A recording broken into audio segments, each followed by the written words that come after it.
Hello students, today we will start force and pressure. Class 8th का chapter है, ये physics का chapter है एक्चुअल में। तो फोर्स एंड प्रेशर में देखो हम क्या है कि व्हाट इज फोर्स हम पढ़ेंगे इसके बारे में। तो फोर्स क्या है? A push or pull that changes or tend to change the state of rest or of uniform motions of an object or change its direction or shape. कोई भी फोर्स क्या है? Push or pull. एक्चुअल में जो है हम उसको कैसे डिफाइन कर सकते हैं कि पुश और पुल, जिससे कि डायरेक्शन किसी की चेंज हो सके या शेप चेंज हो सके, या फिर मोशन जो है या कोई ऑब्जेक्ट वो रेस्ट पर है तो उसको मोशन में ला सके, तो this is known as force. A force arises due to the interaction between two object. Force कब अराइज होती है? जब दो ऑब्जेक्ट इंटरेक्शन में होते हैं। Force has magnitude as well as direction. Force की डायरेक्शन भी होती है कि आप किस डायरेक्शन में लगा रहे हो, और मैग्नीट्यूड, मैग्नीट्यूड मीन्स कितना फोर्स आप लगा रहे हो। तो the SI unit of force is Newton. जो एसआई यूनिट है फोर्स की वो न्यूटन है।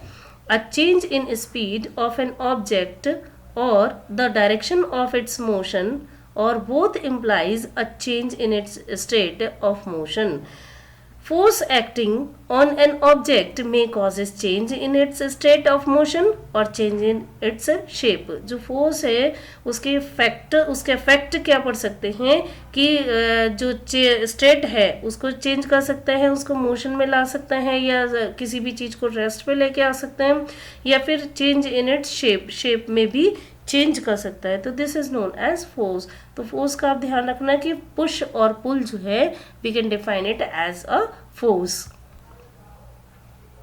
नाउ टाइप्स ऑफ फोर्सेस देखो, टाइप्स कितनी तरह की होती है फोर्सेस आर टू टाइप्स। एक तो कॉन्टैक्ट फोर्सेस, दूसरे non contact forces. Contact forces कौन से होते हैं? जो interaction between two object that touch, जो टच में रह के दो ऑब्जेक्ट जब टच में रहते हैं और उससे जो फोर्स प्रोड्यूस होती है, this is known as contact force. Non contact force attract और repel even from a distance. Distance से अट्रैक्ट करते हैं या फिर रिपेल करते हैं, तो these are known as non contact force. अब एग्जाम्पल देखते हैं कॉन्टैक्ट फोर्स के एग्जाम्पल्स। देखो, अप्लाइड फोर्स, स्प्रिंग फोर्स है ये, ड्रैग फोर्स, फ्रिक्शनल फोर्स। इस टाइप की जो फोर्स है जो कांटेक्ट में रहती हैं, जो टच होने पे जो फोर्स उसमें आती हैं, इफेक्ट में आती हैं, this is known as contact force. Non contact में मैग्नेटिक हो गए, इलेक्ट्रोस्टैटिक फोर्स होती हैं, ग्रेविटेशनल फोर्स होते हैं।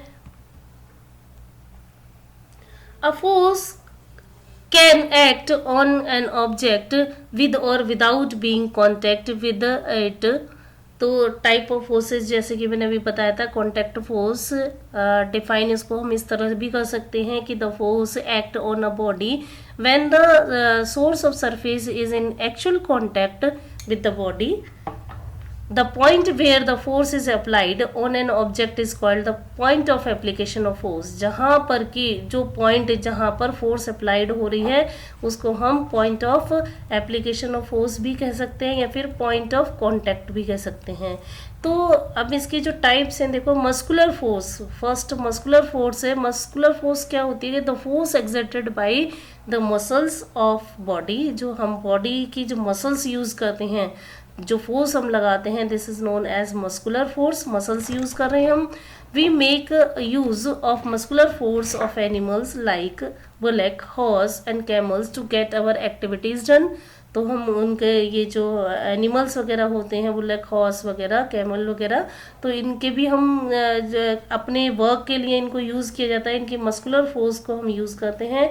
Next, mechanical force. The force produced by the machine is known as mechanical force. Next जो फोर्स है फ्रिक्शनल फोर्स। फ्रिक्शनल फोर्स देखो ये क्या है कि the force that oppose the motion of object, non contact force. Friction force जो है ये आपकी कौन सी होती है कि जो दो सरफेस जब बीच में आती है, पिक्चर देखो आप कि दो सरफेस जब बीच में आ रही हैं तब ये फोर्स प्रोड्यूस हो रही है, this is known as frictional force. Now come to the non contact force. Non contact forces which do not involve physical contact between two bodies on which they act, जो कि physical contact उनका involvement नहीं होती, touch नहीं होता है और दूर से ही वर्क करती हैं जो फोर्स। तो वो कौन कौन सी फोर्स होती है? फॉर एग्जांपल मैग्नेटिक फोर्स होती है, इलेक्ट्रोस्टैटिक फोर्स होती है एंड ग्रेविटेशनल फोर्स होती है। मैग्नेटिक फोर्स कौन सी होती है? A magnet exert a non contact force on object made of iron, steel, cobalt और निकल। तो जो मैग्नेट जो एग्जर्ट करती है, दूर से ही एग्जर्ट करती है, नॉन कॉन्टैक्ट फोर्स है ये। किन उस पे जो ऑब्जेक्ट जो बने हुए होते हैं आयरन के, स्टील के, कोबाल्ट के, निकल के, क्लियर। और नेक्स्ट जो होती है वो इलेक्ट्रोस्टैटिक फोर्स। इलेक्ट्रोस्टैटिक फोर्स क्या होती है? देखो, the force which resulted due to the repulsion of similar charges or attraction of opposite charges is known as electrostatic force. Picture is given there, देखो उधर पिक्चर में given है electrostatic force की। now come to the gravitational force. a force कौन सी होती है gravitational? the force that exists between any two bodies by virtue of their masses, this is known as gravitational force.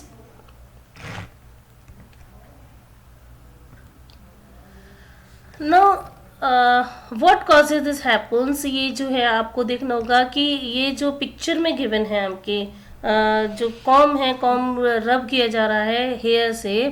तो when you rub a plastic ruler through your hair, some of electrons are transferred from the ruler to your hair. जो rulers हैं उस पे से तो वो आपके जो इलेक्ट्रॉन्स हैं वो ट्रांसफर हो जाते हैं। The hair and the ruler become a positively charged. A positively, ये इलेक्ट्रोस्टैटिक फोर्स का एग्जांपल्स है। When you move the ruler away from your hair you create an electric field. जब आप दूर को लेके जाते हैं तो एक इलेक्ट्रिक फील्ड जो है वो क्रिएट हो जाती है। Your here is pulled towards the ruler and since it is very light it moves. What happens on the damp day? Damp day पे क्या होता है? You have to think about it. What happens if only one of the object is charged? अगर कोई एक one object charged होता है तो क्या होगा? If you bring the charge ruler next to the piece of paper instant, जो paper का जो पीस है वहां पर आप एक चार्ज रूलर को लेके जाओगे तो पेपर के जो पीस है वो क्या होते हैं? आपने कभी ऑब्जर्व किया है इस चीज को? वो पीस जो पेपर है वो अट्रैक्ट करते हैं रूलर को। तो this is the example of electrostatic force. Now अब एटमॉस्फेरिक प्रेशर क्या है? देखो, फर्स्ट ऑफ ऑल एटमॉस्फेयर क्या है? The thick blanket of air that covers the earth is termed as atmosphere, उसको हम एटमॉस्फेयर बोलते हैं। The pressure exerted by the atmosphere is called as atmospheric pressure. अब क्लियर है आपको कि the thick blanket of air that covers the earth is termed as atmosphere. एक thick blanket type का होता है जो पूरे अर्थ को कवर करके रखता है। ब्लैंकेट टाइप का मीन्स ऑफ एयर की होती है, कवरिंग होती है, उसको हम एटमॉस्फेयर बोलते हैं। तो वो प्रेशर एक्सर्टेड जो होता है by the atmosphere is known as atmospheric pressure. Pressure surrounding us is not felt by us because the fluid pressure inside our bodies counterbalance and atmospheric pressure around it. Clear?